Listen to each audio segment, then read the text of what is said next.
Now to a News 15 Investigates follow-up. Tonight, the Diocese of Lafayette is facing fresh calls for reform over its handling of the clergy sex abuse crisis.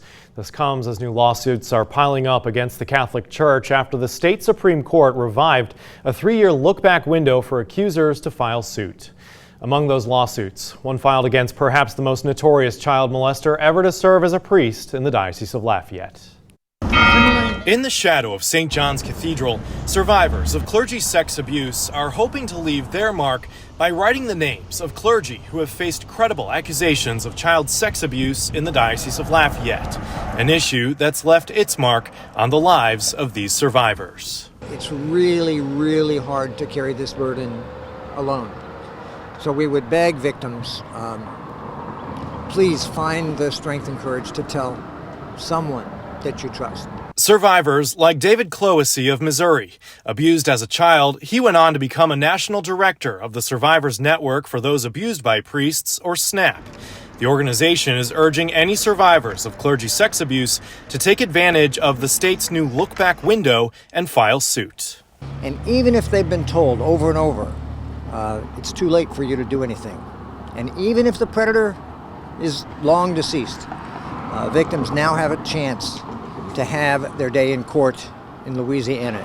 Since June, News 15 Investigates has uncovered at least 16 clergy sex abuse lawsuits have been filed against the Diocese of Lafayette, including one by a Texas man against notorious child molester Gilbert Goethe, who in the 1980s became the first priest in the country convicted in the clergy sex abuse crisis.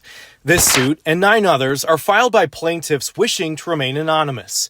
But in at least one recent case, the diocese, through its attorneys, objects to the plaintiff's anonymity, writing in part, as the plaintiff has availed himself of the most public forum, being this court, and now seeks to sue the community of Catholic parishioners for money, the church will be forced to assess every aspect of the plaintiff's claims. What do you think that means for survivors?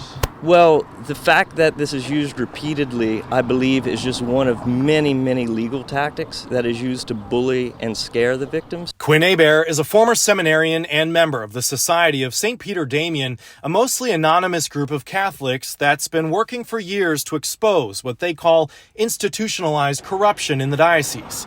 He calls these court filings inexcusable. The Diocese of Lafayette is, in fact, morally bankrupt.